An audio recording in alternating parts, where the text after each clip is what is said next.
our TPN community. Welcome to another episode of TPN Talks with Leticia. I have another very special guest, Adena Stockton, who's going to be here talking a little bit about her, what she does, and her experience here at the Pathfinder Network. So Adena, thank you so much for being here.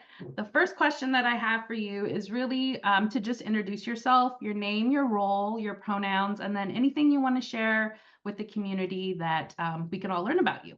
So my name is Adena Stockton. I am the Community Corrections Programs Supervisor here at Marion County. One kind of unique thing that I love to do is the garden. We used to have a market garden, which is 3,000 square feet, and whatever we didn't sell or eat ourselves, we'd donate. Great. Wonderful, Adena. That was great to learn about you. I love it. My second question for you is just to talk to us a little bit about your role and maybe what a typical work day looks like for you. A typical day for me is like jail classes. We'll get ready in the morning, we'll walk into the jail, and we teach depending on what is requested from the units. Right now, I'm teaching healing trauma and women recovery because there's a lot of requests for that. Another thing that I try to do is create a safe space for those participants so they can bring those problems that they're currently experiencing into the classroom. And even if it's something happening on the unit, I can take it and wrap it into the program for the day and into whatever is being taught so it sticks more. I'm always available for one-on-ones after classes. A lot of the times, a lot of the ladies like to sit down with me and we'll have one-on-ones and talk with each other and walk through certain things. And I'm there for support. Once that is done, I'll usually talk with community partners or they're coming to talk to me. So we'll build that rapport. We'll get things, settled. Hey, here's what's going on. Hey, do you have support for this? And we'll support each other in what we do. One of the things that we were just approached on was, hey, can you both start possibly classes for work crew? Work crew comes by later in the evenings. We're currently in the process of starting a class just for work crew in the jail. And that's kind of typically what the day looks like for me. It varies so much, especially with a lot of the changes that have happened over in the transition center. Great, Adena. Thanks so much for describing that. Can you talk a little bit too about your role as a supervisor? I know that you have a team that you're responsible for. Tell us a little bit about that part of your role. So as a supervisor, I like to lead by example. I'm going to be that person to walk you through as many times as you need to get a handle on something or learn something. What about your self-care? Asking those questions and being like, making sure that you're taking care of yourself and the others around you. I'm going to do what I say I'm going to do, and I'm going to support everybody around me, whether they're part of my crew or not. Non-judgmental, open book. If you've got something and you need someone to talk to, I'm here.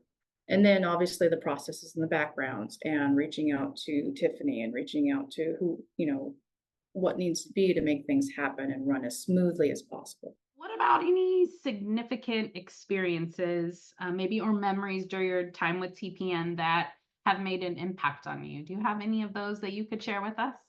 One example is when I was working over in the prisons teaching Free Your Mind. I had a group of guys and I had a couple of them promise to themselves that they were going to stay out of prison, get out of that revolving door. The class ended, and you never really see sometimes what happens to a person afterwards. I transferred over to Marion County and I walked into the transition center before the changes happened. One of my participants happened to be at the transition center. I went up and said, hey, what's going on? And we talked for a little bit and we're doing good. I'm out there, I'm still working, everything's good. All right. And then later on down the road, when working with community partners, walking in and seeing them walk into, check in with their PO or whatever. And hey, how's it going? Man, it's going great. I'm doing good. We're kicking butt out there. We're doing like we said we were going to do. And it's just like you get this feeling of having seen them in one spot and see them become successful. It's like, it just gives you the chills, And that's just one example. There's been more recent examples where I had an individual taking classes in jail and they really needed help, with their addiction. So we connected them with our resilience and recovery team. All of a sudden, one day, I'm sitting in the office, I'm getting up to go do something, and in walks this participant. Hey, I just wanted to say hi and thank you. And I looked at them, and it took me a minute to recognize them because the change, the growth was so profound, just seeing that success. It's indescribable, the feeling that it creates inside you.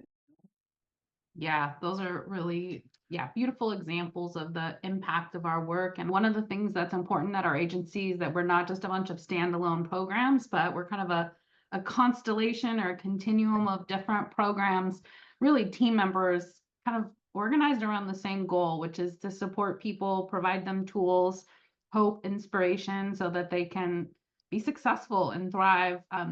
Like we all are. So I love that collaboration between the two teams there. And you all are unique that you have both inside and outside support, and to see that coming together and to see the fruits of that labor and effort, I could imagine is, yeah, really meaningful. So thank you for sharing that. Let me ask you a little bit about shared leadership. I know that you have been involved in a variety of different shared leadership opportunities. So why don't you share a little bit about some of the things that you've chosen to contribute to and what that was like?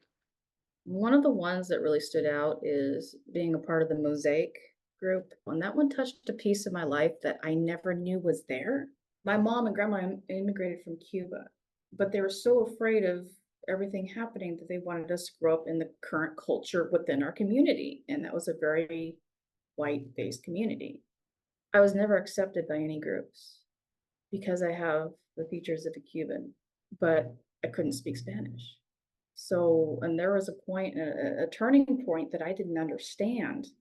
A group of Latinas had approached me and said, why are you trying to imitate us? I'm like, I'm not, I'm Cuban. I don't understand what you're trying to say. And they're like, well, prove it, speak Spanish. And my heart dropped. And I didn't understand why at the time, but I understand now because a mosaic is, multiracial. It's okay to be me. It's okay not to know. It's okay to live my life and raise the family differently than, my parents and grandparents did. And that was one of the ERGs that made a very profound change in me. It helped me understand myself better. And I didn't know I needed that until it came up. I was like, wait a minute, you know? Yeah, I love that you're sharing that. I think, Mosaic being one of our newer ERGs, it's been so powerful to watch.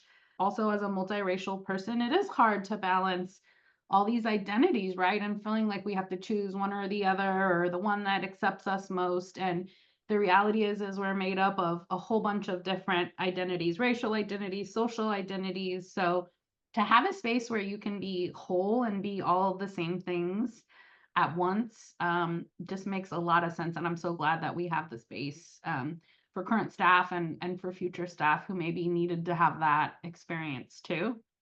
One of the things that I knew there was, and I could see a need for, was a specific ERG for the LGBTQIA2S plus group.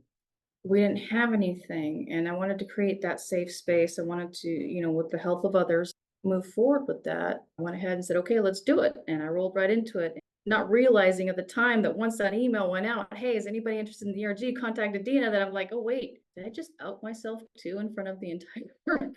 That realization didn't hit because I saw that need and I wanted to provide that safe space. And I'm happy to have been the starting point. And I say starting point because it's not just me, there's a whole group, of individuals eager and willing to, okay, how do we shape this? How do we make this safe? What do we do? What resources do we look out for? So it's still very new and very in the works. And I'm really excited to see where this goes. When I interviewed with my pink hair and, half shaved and tattoos showing, going, okay. And I'm thinking to myself, if they don't accept me for me, I'm not working here, and to have all of these different ERGs that speak to things that you would normally never hear is amazing.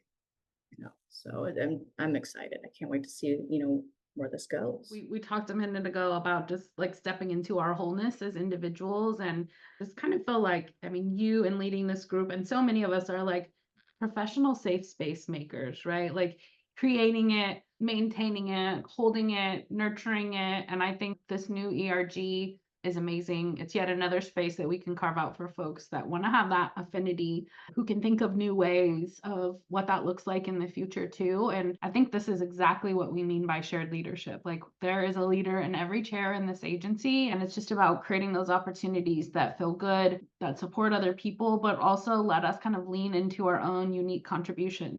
So the Pathfinder Network provides justice system impacted individuals and families the tools and support that they need to be safe and thrive. So what does that mission mean to you, Adina?